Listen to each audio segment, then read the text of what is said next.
Alors, vas-y, je t'écoute. Je vais quand même Ah oui, vous aussi. globalement la rencontre, puis après Oui, je mais passerai bien la main. sûr, j'espère. Je passerai la main. Alors, dans Il y a un canapé, là, si vous voulez, très voilà. profond. Il y a un psy en face, ça tombe bien. Il y a un Christophe. Enfin, moi, je ne suis pas psy. Ah non, c'est le chat, le psy. Ah, C'est le c'est chat. parfait. Il nous fait penser à ce chat belge, mais enfin, c'est encore une autre histoire. Hein. Alors, donc, parmi la importante bibliographie de Christophe Bourseiller, parce que c'est quand même Un graphomane. Combien de livres 30 livres, 40 livres? Oui, une quarantaine. Une quarantaine, Oui, oui. donc ça commence à faire. Voilà, donc Mémoire d'un inclassable, donc ça c'est un peu autobio. Hein. Ah, totalement, oui. C'est une, Voilà. c'est Voilà, d'ailleurs j'en ai d'autres pour ceux qui veulent. une autobiographie. J'explique plein de choses. Plein de choses de votre. Voilà. Mes vies multiples. D'accord. Voilà. Alors donc ça date de, il n'est pas si vieux que ça. 2017. Hein. Oui, donc ça fait 6 ans, voilà. Voilà. Alors, parmi d'autres ouvrages qui montrent un peu les centres d'intérêt, l'histoire méconnue des nazis français, il l'appelait Monsieur Hitler. Oui, alors, c'est parce, alors là, en 2 mots, je peux expliquer ce que c'est. Oui. C'est parce que je me suis intéressé à ceux qui, dès 1920, ont dit Hitler est un type formidable, Non. il ira loin, Ah bon? il est extrêmement brillant, et d'ailleurs, il n'est pas antisémite.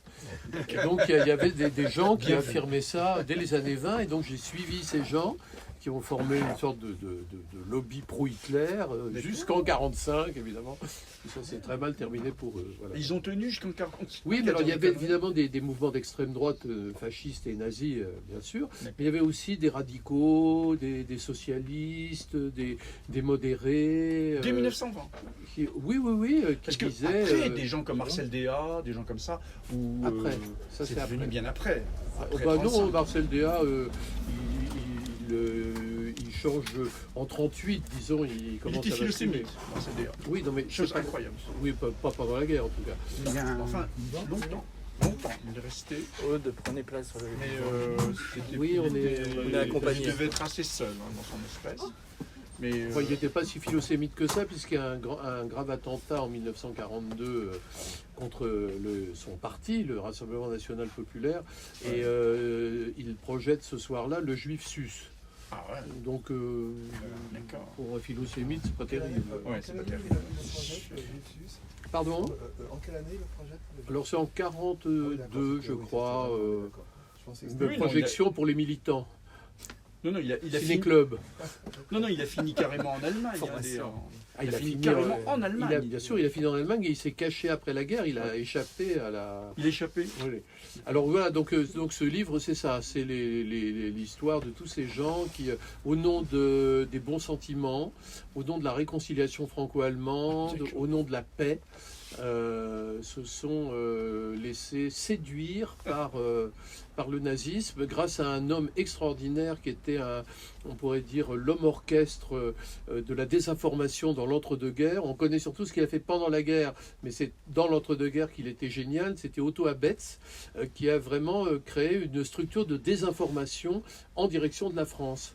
Et il a ciblé les jeunes, il a ciblé les anciens combattants, il faisait des réunions franco-allemandes où tout le monde s'embrassait. Enfin, il a créé un club, une sorte de club select où on pouvait se rencontrer entre Allemands et Français avec un rooftop sur les Champs-Élysées.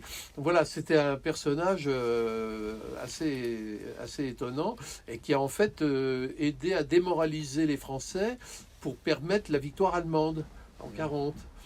Qui était un agent nazi, bien sûr. Et comment s'appelait, je le confonds toujours avec Abet, le fameux grand artiste qui avait tant plu à Cocteau, qui avait été envoyé. Le grand artiste qui a tant plu à Cocteau.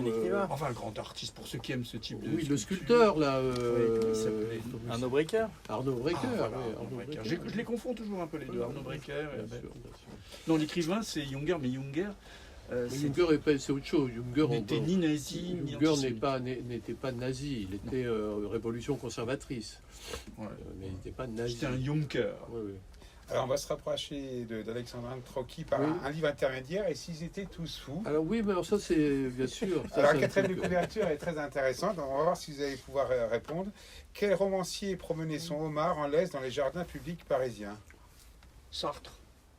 Ah non, Non. 19e, c'est Non. plus facile. Ah, ça. C'est marqué romancier, hein, Eh c'est oui. pas poète. C'est hein, pas poète, marqué. mais c'est un poète. Hein. C'est un poète. Ah, Bien c'est sûr. Nerval. Voilà, Bah oui. absolument. Bravo. Quelle icône de Hollywood martyrisait ses enfants? Ouais, bah, peut-être tout le monde, mais bon, ça fait me dire. John Crawford. Voilà. Donc je me rappelle jamais le nom. Quel écrivain aimait par-dessus tout décapiter des rats dans des bordels? Alors, Oh, ça, c'est des calomnies de cette vieille concierge d'André Gide, ah bon qui racontait Marcel des histoires. Proust. Il allait faire des... Marcel Proust? Oui, ah bon Marcel Proust, oui. Ah, oui. hier, j'avais une soirée sur les rats, si j'avais su, j'aurais sorti ça. Ah ouais. Ah bon C'est Gide qui allait faire son enquête. Proust était mort et il allait bouffer de la viande morte dans le bordel de Le Cusia. Et gna gna gna, comment il jouissait, comment il prenait son pied. Voilà. Ça, c'est André Gide. Bon, à part ça, Mais là, on parle de. nous aussi, on peut du raconter n'importe décapiteur des quoi. rats. Mais réellement, cette histoire de rats. De quoi? Quel écrivain aimait par-dessus tout décapiter des rats dans des bordels? Oui, c'était effectivement Proust, une des, théoriquement. C'est pas une méchanceté de Gide, c'est des des réalités. particularités de Marcel Proust. Ah bon, Oui, très oui, bien. oui. Bon, C'est une soirée. Selon l'un de ses biographes On américains. commence hein, doucement. Ouais, Hein sage comme une On image. commence doucement. alors, quel musicien vivait dans un placard entouré de dizaines de parapluies? Facile aussi. Là. Eric Satie. Oui, Voilà. facile. Mais il Il y ne a les qui avait répond, pas. là, Les il faut les- parapluies étaient dans leur emballage parce qu'il avait peur que ces parapluies se mouillent. Ah oui. C'est vrai que c'est un problème. Et oui. Il les trouvait pour être sûr qu'il les protège bien aussi. Non alors, on va poser la question aux dames, donc répondez pas. Voilà. Quel philosophe étrangla sa femme sans en avoir conscience? Facile Ça, pour toi, Je Aude. l'ai lu il n'y a pas longtemps. Ah, pour pas toi, souffler, Aude, c'est pas facile. souffler, faut pas souffler. pas souffler. Toi qui es la canienne, c'est facile. Ah non, mais faut pas souffler là. Non, non, pas C'est de... celui qui a aidé Lacan à trouver un autre séminaire Bah, parce qu'il s'était fait virer. Mais non, mais je l'ai lu il n'y a pas longtemps, Oui. dans un article sur Kern. Comment il s'appelle ce type Kern, oui. c'est qui Kern? Non, mais je dis pas, je vais me faire virer. Le Gontet. Non, facile. L'inventeur de la coupure épistémologique. Alors, quel philosophe étrangle sa femme sans en avoir conscience? C'est le traducteur. Enfin, C'est c'est le ce qu'il a traducteur dit. de Paul Celan qui habite le même appartement maintenant. Non, mais là, tu vas pas me. Non, mais tu vas m'aider en disant ça. mais non, vrai, en plus. c'est une façon justement Ah bon, d'égarer il est là. très vite, c'est là. Mais je Oui. c'est drôle, Le traducteur j'ai de lu Paul ça Celan cette est dans semaine l'appartement dans un d'Althusser. article sur Donc il Kern. faut lire le livre avec les Donnez-moi Oui, la oui, réponse. bah, Je donne ma langue au Aude, chat. tu dois acheter Ah, ce c'est livre dangereux et parce tu auras qu'il y a droit à une des chats ici, dédicace. hein, donc, voilà. Bon, je vais pas avoir cette batterie. Là, on est parti sur un séminaire de Oui, 6 parce que heures. là, mais c'est c'est- pas Ah, grave. mais là, réponse on n'est dedans. pas fini là. Non, non, non. C'est fou, Peut-être qu'on va ça, je l'ai déboucher lu, notre médoc maintenant. Mais Oui. ça peut Voilà. être une bonne idée d'ailleurs. Non, Donc, non, c'est je pas vous laisse possible. le Peut-être dire qu'on la fera un suite truc, si ça vous intéresse. Voilà, Ok. donc tout ça pour en arriver à Alexandre Trocky, qu'est-ce que Il y en a eu d'autres entre temps. il Attends, pourrait je vais être, te retrouver, il je- pourrait être je- dedans, je- il pourrait être dans ce il livre. Il Hein pourrait. Hein Oui. Il pourrait, hein. Alors, donc j'ai laissé. Mais la question que je pose, c'est est-ce que la folie existe, hein. C'est aussi la question de la folie des créateurs. Il faut une part de folie pour créer. Bah, ça, c'était un psychiatre là, italien, du 19e siècle, qui avait lancé cette idée que quand on était jeunesse, c'est qu'on était un peu fou, là, Lombroso, je ne sais plus comment il s'appelait. Là. Oui, oui. Bah.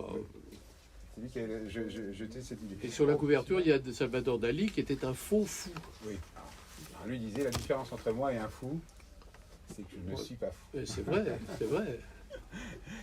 Alors, donc on va arriver à dossier Alexandre Trocky. Donc, j'aimerais voir si au bout d'une heure, je serais convaincu que c'est un personnage vraiment très sympathique, parce qu'apparemment, il vous fascine tellement que Je vous ne en sais pas avez s'il écrit est un livre. sympathique. Et alors, en je quoi sais il est pas, fascinant? En quoi il est Fascinant, oui. Alors sympathique, après, ce n'est pas une question que je me pose tellement sur les gens qui m'intéressent. Mais- Oui, mais de là à se projeter dans ce personnage, C'est ça- sûr que Debord, dont on parlait tout à l'heure, était sûrement pas Il n'était sympathique. pas très sympathique, Non, oui.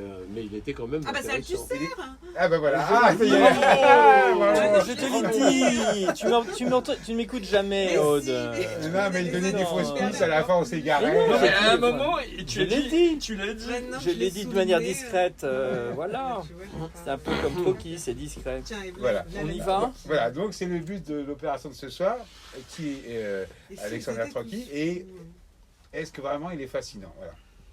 Ah oui, Bah, on va voir. On va voir si vous ça, êtes pour être fasciné. fascinant, il est Hein fascinant.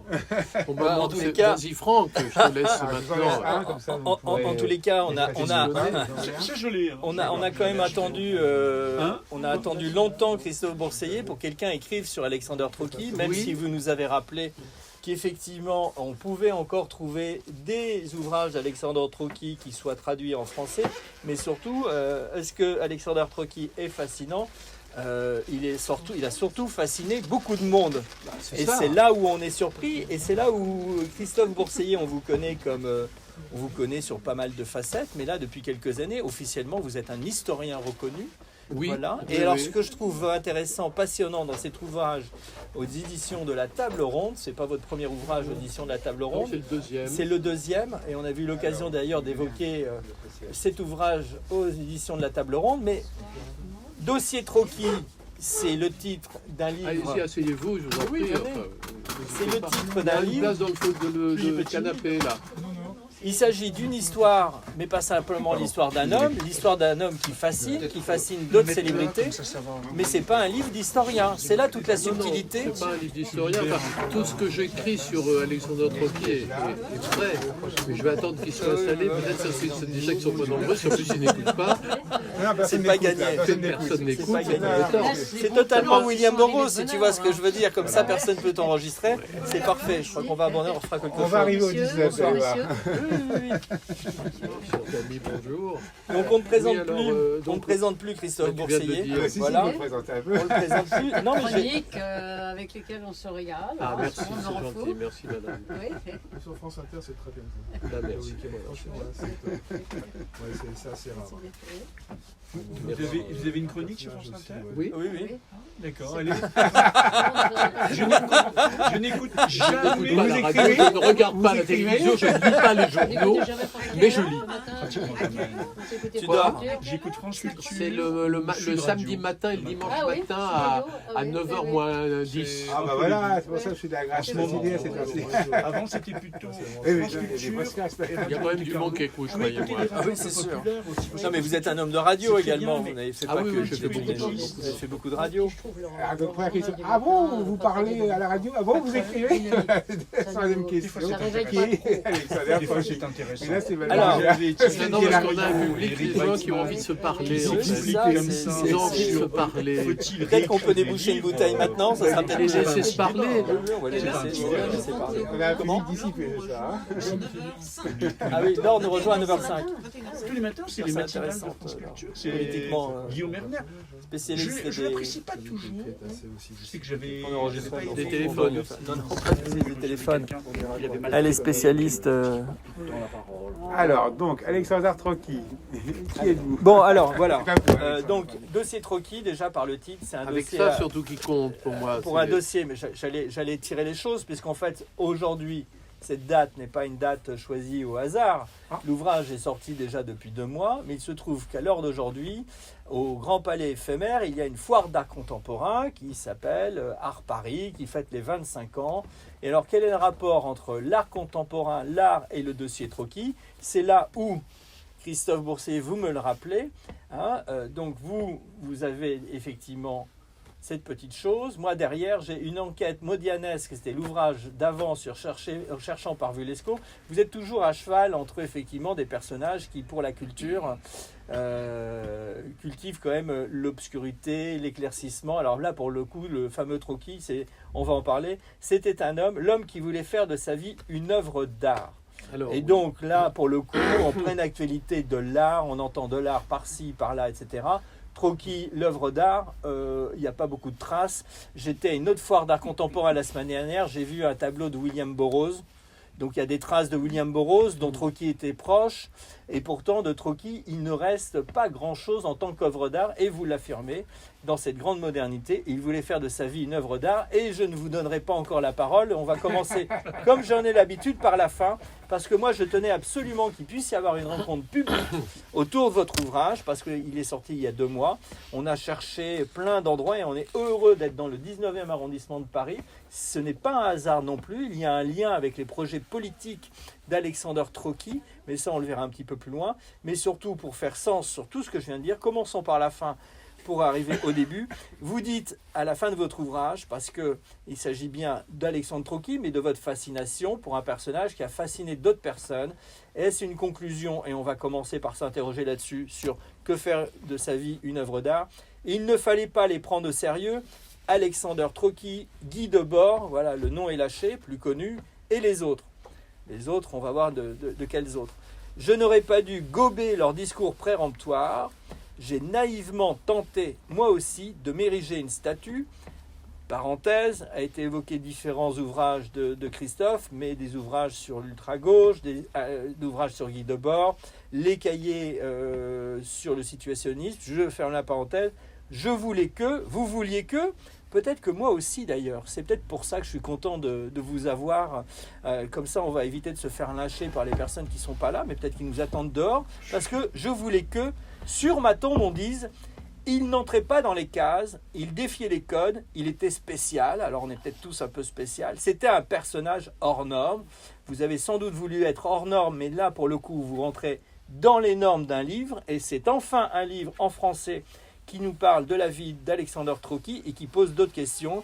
C'est la phrase de fin, « Je me trompais, la vie n'est pas une œuvre d'art ». Et donc j'espère que vous avez pris 6 heures devant vous, parce que là, on va pouvoir commencer à parler de modernité, d'art. Mais alors, Alexander Trocky, qui est ce personnage, Alors, monsieur Alexander Bourseiller? Trocky, c'était un Écossais d'origine italienne, et c'était quelqu'un qui avait, on pourrait dire, pour résumer les choses, c'était quelqu'un qui avait tous les talents, c'est-à-dire qu'il avait beaucoup de chance, c'est-à-dire qu'il était beau, il écrivait merveilleusement bien. Il était quelqu'un qui, dans une assemblée, se faisait ami avec tout le monde immédiatement. C'était un séducteur extraordinaire. Il séduisait tous les gens qui l'entouraient. Et c'était quelqu'un qui était promis. On avait l'impression, quand il avait 20 ans, il était promis à un destin de grand écrivain, un destin de grand créateur. Déjà. Il est né en quelle année? Parce que je...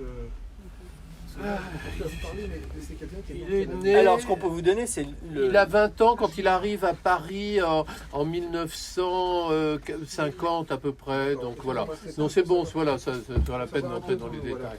Voilà. Alexander Trocky, c'est pour ça que... Alexander Trocky, s'il vous plaît, Aude. Alexander Trocky, prenez des notes. Né à Glasgow, comme nous l'a dit Christophe Bourseiller, exactement le 30 juillet 1925. Voilà.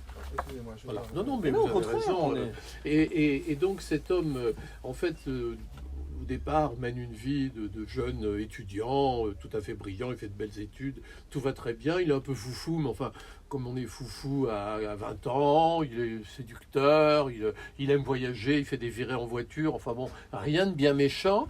Et puis, il arrive à Paris, il débarque à Paris au tout début des années 1950. Alors pourquoi? Parce que Paris, à cette époque-là, c'est un endroit de libre expression, c'est-à-dire que l'Amérique est très puritaine, les livres de Vladimir Nabokov sont censurés, et il y a beaucoup d'écrivains anglo-saxons qui viennent s'installer à Paris, et donc Alexander Trocky, bonjour.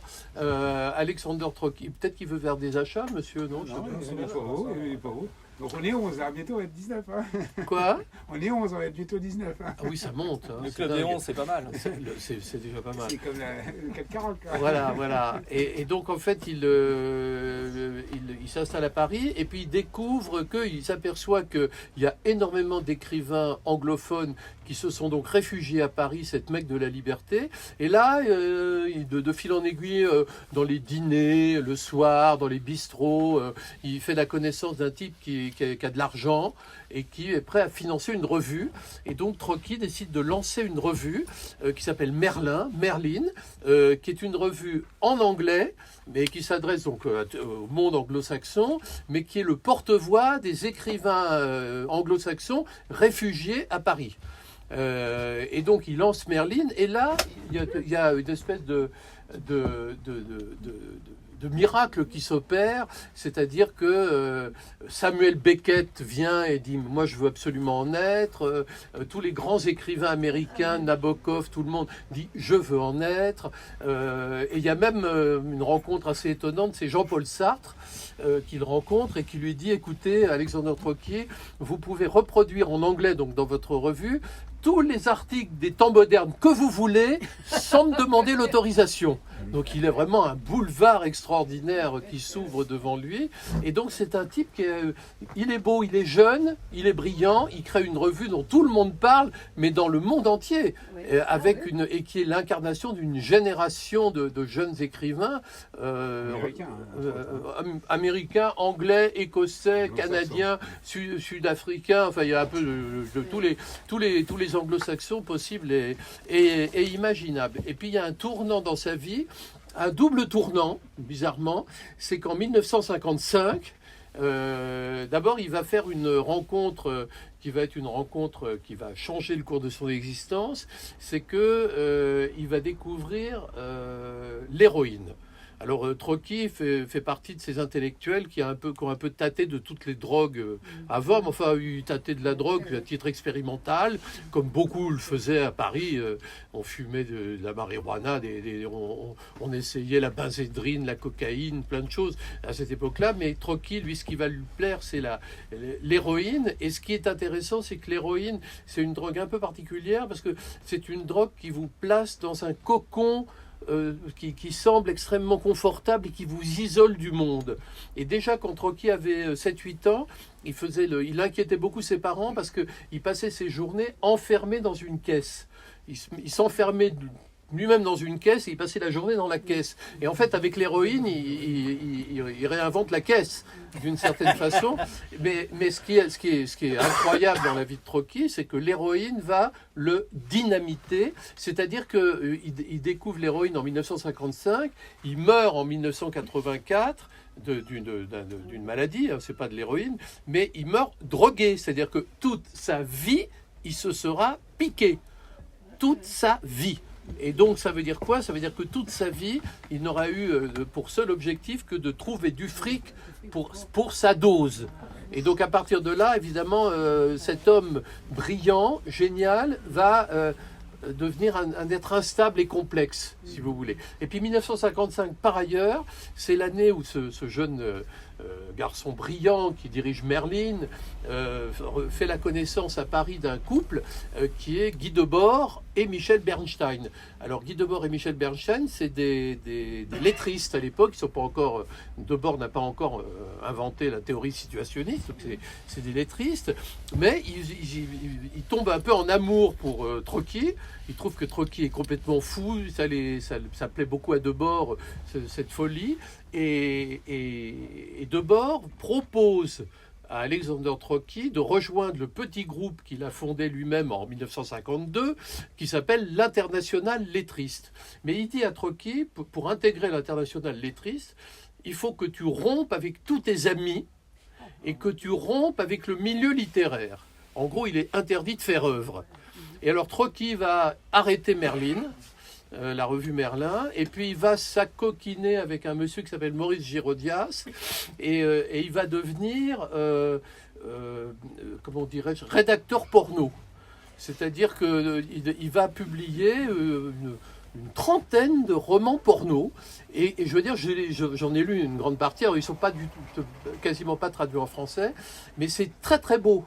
C'est des romans porno, enfin on pourrait dire plutôt des romans érotiques d'ailleurs. C'est passé pour porno dans les années 50, mais c'est plus érotique qu'autre chose. Et c'est des romans, tout à l'heure il y avait, je ne sais plus comment il s'appelle, monsieur de Chezelle, qui était là, qui est surréaliste, et il y avait une connotation surréaliste. Par exemple, il y en a un qui s'appelle Cuisse blanche, White Thighs, et dans lequel on est en Espagne, et il y a une espèce de religion mystérieuse, et il y a une procession, une sorte de queue d'Espagnols qui sont au milieu du désert et qui font la queue, et au bout de la queue, si je puis dire, il y a un crucifix, et il y a une femme nue qui est crucifié tel Jésus, et tous les dévots se relaient pour lui lécher la chatte, évidemment, les uns derrière les autres. Donc c'est ça l'érotisme de Trotsky. Vous voyez, c'est un érotisme assez curieux. Hein, on est quand même très éloigné des romans de gare, on est quand même dans l'érotisme. Et d'ailleurs, c'est en lisant les textes érotiques de Trotsky que Patti Smith en a fait le plus grand écrivain du XXe siècle, car il était au panthéon de Patti Smith. Et donc, il écrit des romans érotiques, et puis, en fait, il désobéit à Debord parce que, en réalité, il a un projet de livre, et il va partir aux États-Unis. Donc il part aux États-Unis en 1959 de mémoire, quelque chose comme ça. Et quand il arrive à New York, sur son visa d'immigrant, à profession, il met écrivain. Donc il va vraiment aux États-Unis avec l'idée de faire carrière en tant qu'écrivain, ce qui n'était pas du tout les prescriptions de Debord, qui lui disait tu dois rompre avec le milieu littéraire et tout, ou bien au contraire. Donc il arrive à New York, il est dans le milieu littéraire, et là il va publier 2 livres absolument magnifiques, qui sont, le plus beau de tous, c'est Le jeune Adam, et puis un deuxième qui s'appelle Le livre de Caïn. Le jeune Adam, c'est très intéressant parce que c'est un livre, on l'a, l'auteur, le cinéaste qui a fait le film Trainspotting, là, je ne sais plus comment il s'appelle, Danny Boyle, disait qu'en lisant, en étant un amoureux du jeune Adam, il disait que c'est l'adaptation. Trotsky, non, Danny Boyle, il a rien fait du tout, c'était simplement quelqu'un qui aimait le jeune Adam, okay. Et Danny Boyle disait de Trotsky, c'est le Camus écossais. C'est ça. Vous voyez, donc c'est vrai, il y a un côté Camus dans le style d'Alexander Trotsky, et le jeune Adam, c'est l'histoire en fait d'un anti-héros. C'est un peu l'homme sans qualité de Musil. C'est un type qui tue sa petite amie un soir, et en la jetant dans un canal glacé de Glasgow, et puis qui laisse un autre homme se faire accuser à sa place, qui va assister au procès de l'innocent et qui va jusqu'à assister à l'exécution de l'innocent. Donc voilà, et sans éprouver de remords, il regarde ça en spectateur de sa propre vie, et c'est très intéressant parce que il y a quelque chose, ça dit quelque chose de Trotsky, qui donc arrive à New York, et là c'est là où ça devient assez un peu fou, c'est qu'en fait Trotsky, arrivé aux États-Unis, va décider de déclarer publiquement qu'il se drogue. C'est-à-dire qu'il va le cacher nulle part, il va écrire des textes à la gloire de l'héroïne, il va dire oui, je prends de l'héroïne, j'en suis fier, et puis il va rencontrer assez rapidement, on a le temps, on a 6 heures, hein, il va rencontrer assez rapidement des problèmes. Non, parce que ça va devenir un western, mais on n'y est pas encore. Donc il va rencontrer des problèmes pécuniaires, et il se dit qu'il n'y a plus vraiment de fric pour vivre à New York, il vit comme il a toujours besoin de chercher sa dose, il a jamais de fric, il court après le fric en permanence, et il séduit une très belle jeune fille qui s'appelle Lynn, et qui est la Miss de la petite ville de Hicksville. Elle est Miss Hicksville, donc ça veut dire que c'est une jolie fille, si vous voulez, c'est une Miss, et il entraîne la Miss en question dans un road movie, un road trip qui le mène en Californie. Donc il arrive en Californie, il s'installe à Los Angeles, donc là on est tout début 60, même pas 59, fin 59, un truc comme ça. Et il loue plus ou moins, pas cher du tout, à Venise, un espèce d'endroit qui devient l'endroit où tout le monde passe, qui devient un endroit très chic. Et là, il fait la connaissance de Jacques Kerouac, il fait la connaissance d'un jeune étudiant qui est complètement fasciné par lui, qui s'appelle Jim Morrison, d'accord, Michael McClure, les grands personnages de la Beat Generation. Et puis il a plus de fric. C'est-à-dire qu'à Los Angeles, il peut même plus payer son loyer. Et donc, avec sa femme, il dit, si on veut gagner de l'argent, la seule solution, c'est d'aller à Las Vegas. Parce qu'à Las Vegas, on pourra jouer tout ce qu'on a. Et on va gagner. Donc, ils vont à Las Vegas, ils jouent tout ce qu'ils ont et ils perdent. Alors donc là c'est, en Amérique, pas avoir d'argent, c'est pire que tout. Hein. Il y a vraiment, là, c'est la dèche atroce. Et à ce moment-là, Trotsky, là où on descend les marches, Trotsky demande à Lynn de se prostituer. Donc Lynn, qui est innocente et tout, accepte de se prostituer à Las Vegas pour que Trotsky puisse survivre, et puis aussi pour qu'il puisse acheter sa dose, évidemment, parce qu'il y a le problème de la dose. Alors il arrive à survivre plus ou moins comme ça. il revient à New York et là il se dit pour survivre la bonne solution c'est de devenir dealer. Donc tout en étant un écrivain donc écrit des livres et tout, hein. Donc devenir dealer. Donc alors il est un dealer assez drôle parce que il s'installe dans les rues de New York avec une Bible et dès que la police arrive il prêche. Donc il lit la Bible. Dès que la police arrive et dès qu'elle est repartie, il referme la Bible et puis il écoule sa came. Mais évidemment, ça se passe pas très bien. D'autant plus qu'il commet une erreur énorme, c'est qu'il se laisse séduire par les médias. Et il accepte de paraître dans une émission en prime time à la télévision, dans laquelle il se pique en direct. Donc là, en direct à la télévision, j'ai vu la vidéo, il se pique en direct en expliquant, vous savez, ce n'est pas plus grave que de boire un verre de vodka. Ah, j'adore cet argument. Quoi ? Alors ça, c'est 1960. Mais carrément, il se pique. Alors regardez, donc voilà, le garrot, oh oui, voilà. Donc et alors évidemment, là, ça provoque un scandale incroyable. Et il est surveillé par le FBI. Il devient la cible du FBI. Et puis un jour, il est arrêté à Harlem alors qu'il est chez son dealer Wolfie, et il est pris en flagrant délit. Donc il est emprisonné. Il sort de prison et entre-temps les parents de Lynn, c'est là où ça s'accélère, les parents de Lynn disent c'est pas possible, ce type est en train de la détruire, donc ils veulent la récupérer. À ce moment-là, Trocky, qui est un grand charmeur, qui a toujours son charme, Trocky va à Hicksville avec Lynn et le bébé, parce qu'ils viennent d'avoir un petit bébé qui s'appelle Marcus, donc ils vont à Hicksville avec le bébé, et Trocky a tellement de charme que les parents disent oui, c'est vrai, après tout, vous êtes un artiste, vous êtes un créateur, bon, c'est pas grave. Voilà. Et donc, à ce moment-là, attention, c'est là où ça devient un peu plus fou, c'est-à-dire qu'il revient de la journée, et là, il n'en peut plus, il se pique sur le quai de la gare de Hicksville, directement. Alors évidemment, c'est une erreur parce que le FBI avait prévu une souricière. Donc il y a tout à coup 15 agents qui arrivent, qui se jettent sur lui. Alors Lynn est arrêté avec le bébé dans les bras, horrible, et lui parvient à sauter dans un train qui démarre. Ça a l'air c'est pour ça que je vous dis, c'est western. Donc il saute. Non mais c'est en plus c'est authentique. C'est ça que je vois. C'est vraiment une histoire incroyable. Hein. C'est un personnage. On va pas raconter tout le livre. Mais attends, parce que j'ai pas fini. Parce que... non mais c'est là que ça devient bien. On arrête le train une seconde là. Vous présentez ce personnage comme quelqu'un sympathique, il drogue et il prostitue sa femme devant son gosse, c'est un manipulateur, enfin c'est... J'ai pas dit sympathique. Et oui. Non, mais c'est vous qui n'arrêtez pas de dire qu'il est sympathique. Non, mais vous le présentez comme si c'était un héros. J'ai pas dit ça.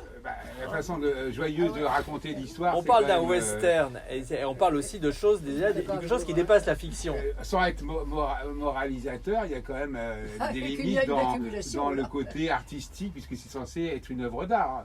Voilà. Là, alors je sais pas qui a écrit cette phrase. Je pense que c'est la table ronde qui a vendu la Camelot. Non, c'est moi. Ah bon, d'accord. Alors, puisqu'on parle de Camé, on va parler de Camelot. Donc là, franchement, j'ai du mal. Je suis l'avocat du diable en même temps. Hein. Bon, j'ai du mal à le trouver. Oui, mais si vous me laissez continuer, vous comprendrez. Non, vous allez raconter tout le livre là. C'est pas la peine, là. Non, c'est pas ça. Je vais pas raconter. Non. C'est comme vous voulez. Je peux ne rien raconter. Il n'y a pas de problème. Non, mais est-ce que le public voudrait réagir avant qu'on continue à entendre parce que... Non, moi je veux bien savoir la suite. Oui, d'accord. Oui, la suite. Au moins la suite de cet épisode-là. Puis après, je me tairai. Ce n'est qu'un épisode. Ce n'est qu'un épisode parmi d'autres dans sa vie. Simplement, donc il arrive à New York. Il arrive à New York. Il se fond dans la foule à Grand Central. Il se réfugie dans une librairie. À ce moment-là, Arthur Miller, George Plimpton viennent en aide, lui fournissent de l'argent, des complets, des faux papiers. Enfin, tout le monde l'aide. Et il prend un car qui va visiter les chutes du Niagara déguisé en touriste. Et en fait, ça lui permet de passer au Canada. Et donc, il arrive à Montréal, où il est réceptionné par un jeune poète, Léonard Cohen. Voilà, j'arrête là. Alléluia. Alléluia. Ça, on peut le dire dans le livre. Moi, ce qui m'intéresse, Ah bah, oui, c'est dans le c'est ce livre. qu'on ne oui. lit pas ce qu'on ne trouve pas dans le livre, c'est-à-dire au début, le premier chapitre, vous racontez un peu votre fascination pour le personnage, et quand on lit la suite, franchement, je sais pas, il n'est pas très fascinant. Hein, pour moi, en tant que lecteur, et même pour n'importe quelle femme qui lirait ce livre, parce que franchement, on a le pire manipulateur qui soit, notamment de femmes, pas seulement des hommes. Hein. C'est pas un manipulateur. C'est Il pas un entraîne sa femme dans la manipulateur. prostitution, dans la Oui. drogue pour payer ses doses, c'est quand Mm. même Ah, mais avec Ça, son- c'est- c'est ça comme par rapport à la drogue, Enfin, il est ça en tête. enfin, il a sans scrupule, il n'a aucun scrupule. Alors, en fait, si on revient à cette phrase de fin, Et j'en passe, hein, ça c'est juste la partie que vous avez dite, mais il y en a d'autres, je veux dire, escrocs, enfin tout ce qu'on veut, quoi. C'est quand même beaucoup. Quoi. alors sur l'escroquerie, là justement, avec le livre de Christophe Bourseillet, il y a ce qui est annoncé et ce qui se concrétise, c'est-à-dire effectivement dans quoi il l'embarque, mais escroc sympathique non, mais il embarque les gens dans leurs limites. Et il nous entraîne dans nos limites, d'ailleurs dans vos limites aussi de ce qu'on est capable d'accepter. Mais apparemment, il n'a jamais forcé personne. C'est ça aussi. Alors, L'épisode du c'était pas western. un type sympathique, c'était quelqu'un qui... C'était pas un manipulateur Voilà, non c'est plus, ça. c'est-à-dire que c'était quelqu'un qui était dans une espèce de quête éperdue. Et c'était quelqu'un qui... Ce qui plaisait à Guy Debord, et c'est pour ça que Guy Debord l'a considéré quand il a créé l'Internationale situationniste en 1957 à Cosio da Rossia, Guy Debord le considérait comme le plus situationniste de tous. Curieux, non? De dire c'est lui le plus situationniste de tous, celui dont je viens de vous parler, qui avait fait ce que je viens de vous raconter. En gros, voilà. Mais après, il a D'accord. changé d'avis, hein, quand même. Non, Non, jamais. jamais. Comment Il n'a pas. Il a jamais changé d'avis. Là, il a Non. gentiment dit si tu pouvais partir du mouvement CSS. Mais ça n'a rien- c'était pas pour des raisons morales, puisque Non. vous avez une posture morale. Vous Non. êtes là en train de dire ce n'est pas bien ce qu'a fait Trotsky, c'est méchant. Il était méchant avec les femmes. Bah, il pas était qu'il méchant. Il était peut-être un manipulateur. Sans scrupule. Oui, c'était un scrupule. Mais oui, mais Sans j'ai pas. scrupule, je veux dire. C'est pour ça que votre question de départ m'a troublé, c'est de me dire est-ce qu'il était sympathique? Non, Non, mais j'ai vous- jamais fait un livre sur quelqu'un de Vous sympathique. êtes fasciné, vous auriez aimé vivre Qu'est-ce qui sa vous a vie, fasciné c'est ce que vous Alors, dites en gros. Hein. J'aurais aimé. C'était pas la vie de trop. Oui, C'est écrit au début, hein, quand même. Hein. Non, mais c'est là où c'est intéressant. si vous m'avez mal lu, j'aurais aimé vivre sa vie et puis j'ai découvert ce qu'il avait vécu. Je pense que là, Christophe, c'est très clair. C'est pour ça que j'ai commencé par la fin. Et ce qui est pas courant d'ailleurs, parce qu'il y a beaucoup de gens qui trouvent ça fascinant. Il y a beaucoup de gens qui trouvent la drogue fascinante, on va dire tout ce mouvement, la vie de génération fascinant. Et donc là, d'un seul coup, il y a quelque chose. Il y a les faits. Donc à un moment donné, on raconte des choses, c'est très concret. Donc il y a une enquête policière et historique qui en dit long quand même. Effectivement, Leonard Cohen, Patti Smith. Il est devenu le grand ami de William Burroughs. Voilà. Alors Il après, il y a eu une apprécié. Oui, oui. Et puis après, il y a eu une très grande fusion avec Allen Ginsberg. Ah oui. Et puis il y avait, et puis alors il avait des amis indéfectibles comme Eric Clapton, comme Mick Jagger. Enfin, c'est étonnant hein, la faculté qu'il avait de. Oui, voilà. Mais qu'est-ce qu'il produisait Mais c'est artistiquement aussi- parlant? oui, Ah c'est bah ça, voilà, c'est on va y ça. arriver, on va y En arriver. fait, Mais c'est ça. Je vois la question de mon Il camarade est qui est là. En fait, c'était quelqu'un d'un peu dépravé, de manipulateur, etc. Non, non, c'était pas quelqu'un de dépravé. Enfin, on peut pas juger les années 1950 à l'aune des années 2020. On peut pas. Mais alors, Parce qu'est-ce qu'à qui ce passe- moment-là, vous allez interdire Nabokov, Oui. vous allez interdire Henry Miller. On peut le faire. On Bien peut sûr. dans votre librairie, on va virer Nabokov, Henry Miller. Mais là, On va parle de la laisser, vie. je sais pas quoi. On parle de la vie Ouais. d'un Mais illustre alors, qu'est-ce inconnu. qui Hein. fait qu'il fascinait quelle création il avait pour fasciner, pour Alors, emporter à mon avis, l'adhésion des autres? oui, en oui, fait, c'est ça un peu marche pas comme ça. C'est-à-dire que c'est pas l'objet, c'est le sujet en lui-même. C'est un sujet infini. Il y a cette projection. Et donc on est sorti du rapport des objets.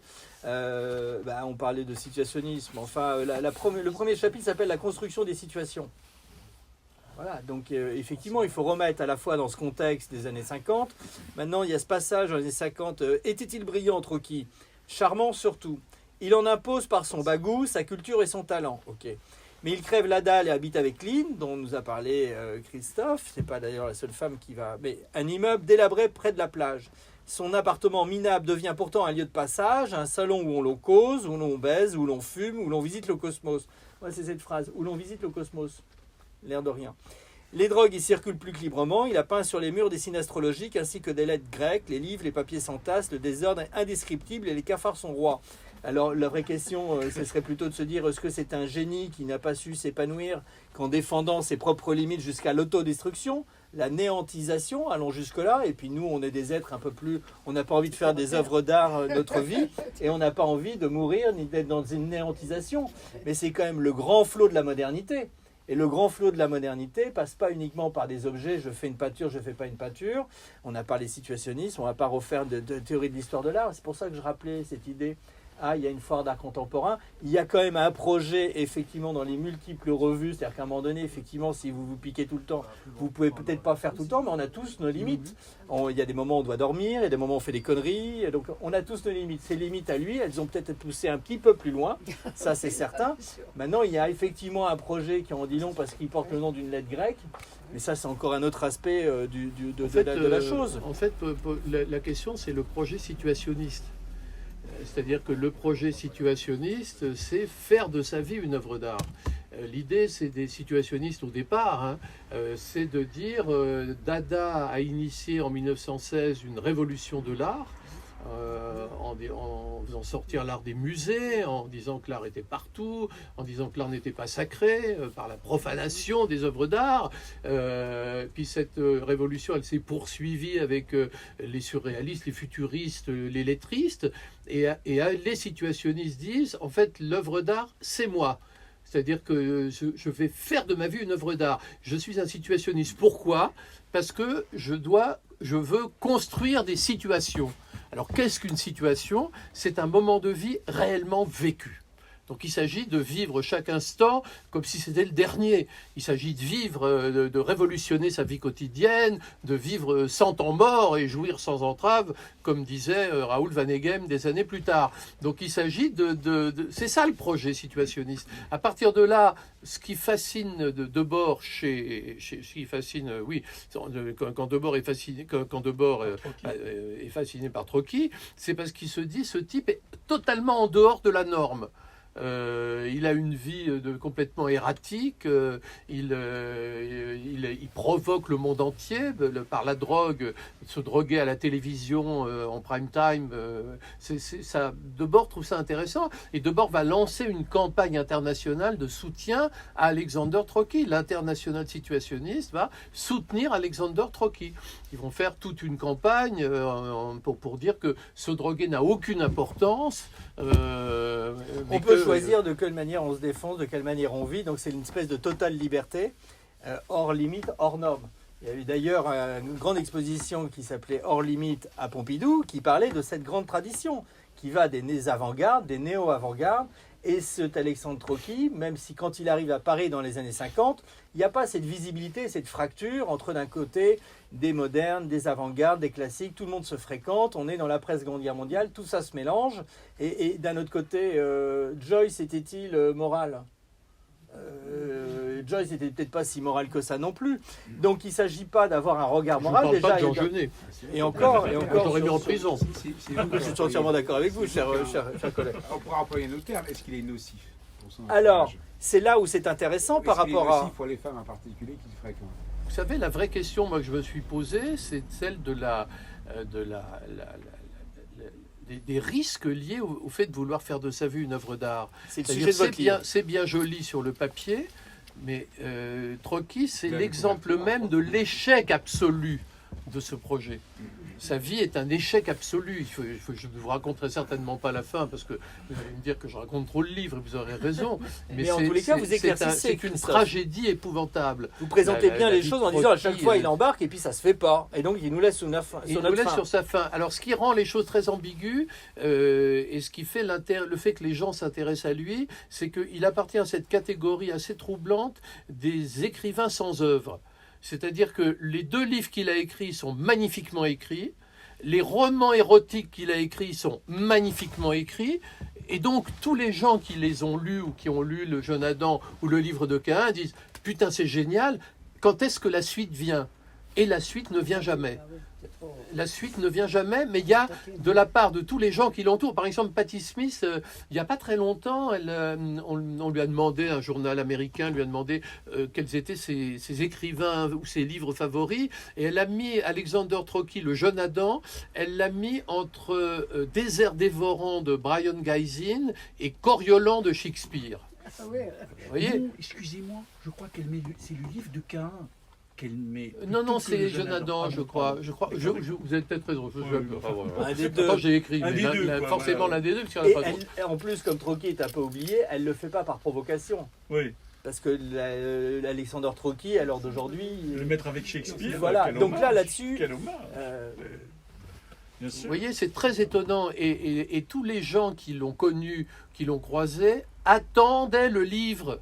Le livre. Vous savez, il y a des écrivains qui font plein de livres, et puis on se dit, oui, mais il va finir par faire le livre, son chef-d'œuvre, ce livre qui va marquer les esprits. Et Trocki, c'est ça, il va marquer les esprits.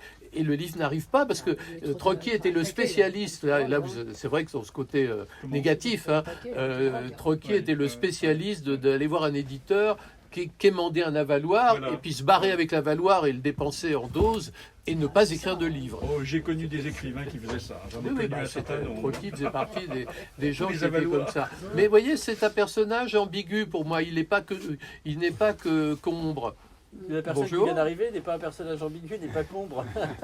il me semble. Hein. Il y a, Non, mais je crois que il y a là, aussi de la lumière, apparemment. c'est Mais évident. oui, mais il était nocif, mais pas tant que ça. C'est-à-dire que je crois que Guy Debord a été très nocif. Parce que c'est Guy Debord qui disait « Faites de votre vie une œuvre d'art », sans dire ce qu'il fallait faire. Et en se faisant juge de ce qui était bien ou mal. Ce qui était très dur. Alors, dans votre livre, vous présentez Guy Debord de ses débuts, c'est-à-dire quelqu'un de l'ombre, un cafard, on pourrait dire, puisque vous employez le terme cafard pour autre chose. Ah oui, mais C'est-à-dire je ne c'est dis pas quelqu'un- que Debord est un cafard. Non, non, Faites mais pas quelqu'un dire ce que je n'ai pas dit. quelqu'un de l'ombre, un cafard par rapport à Trocki, c'est-à-dire quelqu'un de l'ombre et qui voulait pas se. C'est comme ça que vous le décrivez en tout cas, Oui, oui. qu'il voulait pas se. Bah, il aurait bien voulu, je crois, mais ça s'est pas fait encore, Et puis, quoi. vous savez la chose en disant peut-être qu'il était même jaloux de Trocki, de sa gloire naissante. Bah, il n'aimait pas le succès des autres. Voilà. Debord n'aimait pas Il n'aimait pas beaucoup Professeur, le succès des autres. docteur, mettez-vous devant. Oui. Et même s'il Excusez-moi. ne désavoue pas à Trocki, il est quand même progressivement, il le met à.